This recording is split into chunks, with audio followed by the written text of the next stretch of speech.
hey, you've made it to week 4. Congratulations. Glad you're on this journey by now. I hope you've told your story to numerous people and you're getting better and better at telling your story. Perhaps by now, you've wrestled a little bit with what's your motivation for telling your story. Um, is your motivation so that you can just keep track of it and brag to your friends about how many times you've told your story? I hope not. Is it that you're scared that when you go to group, people are going to ask how many times you tell your story this week? And well, I got to at least tell it one so that I don't come off like a total flake. I hope that's not your motivation. Is it just guilt? I hope that's not your motivation either. The proper motivation for sharing our faith is not fear or guilt or just more notches in our Bible as we're keeping track of it. A healthy motivation for sharing our faith is love. Love of God and love of people. I want to share with you a story of someone who was motivated by love in 2014, not only to be in a country that is totally impoverished, but to be in a country that at the time was suffering an Ebola breakout, which at the time there was no known cure for that disease. It's the story of Dr. Kent Brantly.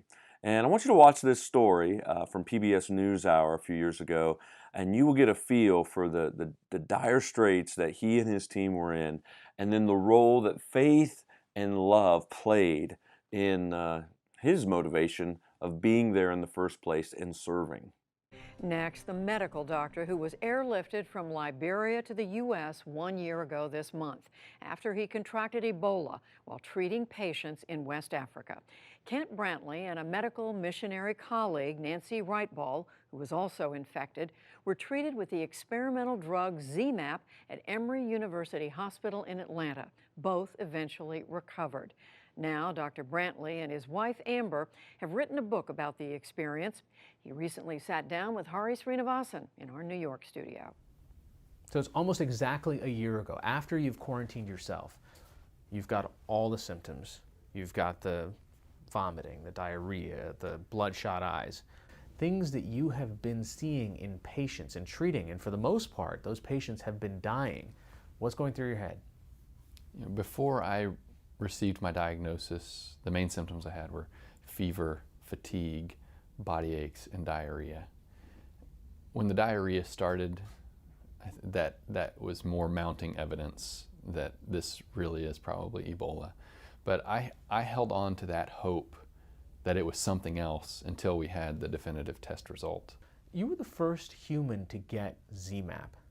Before that, I think it's been a dozen, maybe 18 monkeys had got it. What went through your mind in making that decision to say either yourself or your colleague at the time, Nancy, should take this? Nancy and I actually talked on the phone. I remember she called me and said, after we had had the kind of informed consent discussion with the doctor that was in charge of our care, she said, "Kent, what are you going to do? Because I'll probably do whatever you do." And I said, I think I'd be willing to receive it. But it was, I thought otherwise I'm probably going to die, and this may or may not help. But at least I could be a guinea pig and let the world know whether there's any benefit to it or not. Once you get this special air ambulance that's arranged, the State Department, lots of people working to try to make this happen, it's a big cloak and dagger. You're literally taken to the airport at night. Before this, there are countries that don't even want you flying over their airspace. It did seem like something from a movie. When I got out of that, what we called an ambulance, is the back of a pickup truck, and was being helped onto the airplane. Part of me really thought, this is pretty cool. I'm being evacuated on like this top secret jet, and I wanted to look around and look at the airplane, but it took every bit of effort I had just to put one foot in front of the other to get onto that airplane. Let's talk a little bit about your loved ones. While you're in this kind of medically necessary quarantine, your wife and your kids were almost in a socially necessary quarantine of sorts. They left Liberia 3 days before I got sick. And once my diagnosis was confirmed, they were put in in a quarantine of sorts. You know, they were monitored by the health department, had to check their temperature several times a day, had to have 2 people sign off on the temperatures every day. But there was a lot of fear surrounding that whole situation in the general public, and people weren't sure what to make of a patient with Ebola being brought back to the United States, and then the recognition that there are other people who have been in that country who are now walking around in public. And I think that created a lot of fear because of the unknown. You also mentioned that there were certain cultural hurdles and obstacles, that some of that fear was also happening in West Africa in a totally different way. I think we saw that fear of Ebola expressed in different ways in West Africa and here. Here, everybody was afraid that we're all going to get Ebola, we're all going to die. In West Africa, the fear kind of presented itself as denial that Ebola was even real, or that a loved one who had all the symptoms of Ebola, it must be something else. What role do you think your faith played in all this? That's a hard question for me to answer, because I try not to compartmentalize my life into this is my faith life, this is my work life, this is my family life. My faith is an integral part of who I am. It's part of the lens through which I view everything in life. So I can't separate this experience from my faith. You know, some people are going to say, like, the difference might not be his faith, it's that he's an American and he got literally the best care on the planet for this versus all the people who don't get that, not just in Liberia but anywhere else. I wouldn't disagree with that statement. I don't think there's anything special about my faith that saved my life. If anything, my faith is what put me in a position where I got Ebola. And I'm really thankful to the United States government, to the government of Liberia, to Emory University Hospital, to Phoenix Air, to the State Department, all of the people that played a role in providing me with the treatment I received. I don't say that, oh, it was my faith that saved me, not those people. I believe God used those people to save my life, not because of my great faith. It just is. And so I give God the credit for it, but I thank all of those people, and I love them. Would you do this again? I would. I mean, that is what Amber and I feel like, that's the kind of life God has called us to. And in some ways, we're really eager to get back to that, to get out of a life where we're doing book tours and stuff and get back to the life of service that we feel called to. All right, Dr. Ken Brantley, the book is called Called for Life. Thanks so much for joining us. Thank you, Hari. Isn't that an incredible story? I mean, the fact of just serving like that anyway, he could be a surgeon or a doctor with a comfortable life in the United States, and yet it's one thing, he'd already chosen just to live in Liberia, but then to stay even after the Ebola breakout and to risk his own life to be there is incredible. I love the part about 2/3 into that clip when the reporter asks him, so what role did faith play in your healing? And he said, you know what? In a very real way, my faith is what put me in a position to get Ebola.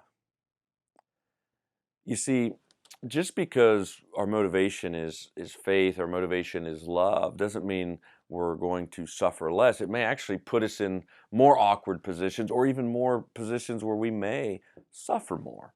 And so Dr. Brantley understood that it's faith and love for people that motivates us to share our story, or to serve, or to risk ourselves, our comfort, in order to reach people. In a separate interview I read with Dr. Brantley, he said this: my faith is not what saved me. My faith is what tells me that even though I can't understand, God is good. He is love, and He will make all things right in the end. He goes on and says, the gospel is really big.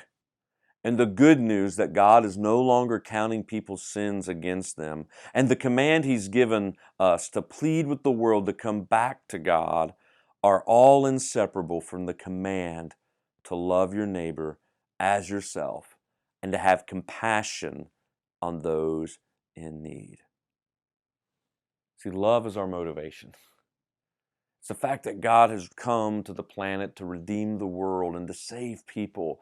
And if we love our neighbors as ourselves, then we will share our story of how Christ has intervened in our lives and has helped us through difficult times, has helped us through suffering, has helped us through times of relationships that were broken, has healed us and saved us from ourselves, given us a future in eternity, but also allowed us to taste eternity right now and changed our lives in the present.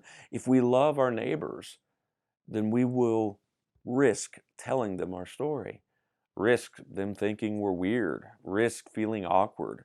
None of us watching this video are going to get Ebola from taking this risk. At worst, people will just think we're strange. At best, we'll help somebody take a step towards Jesus and find Christ. Love is our motivation for telling our story, not achievement, not earning God's favor, not having another good story to tell. Love is the motivation. Well, as we wrap up this first sermon series in the 100 and 100 campaign, I want to conclude with a blessing, and it comes from the August 13th edition of the Word for Today devotion. The verse was Mark 5:19 that says this: "Go tell people how much the Lord has done for you." It says this, and I quote, "The most powerful testimony of all is that life can't be explained without God."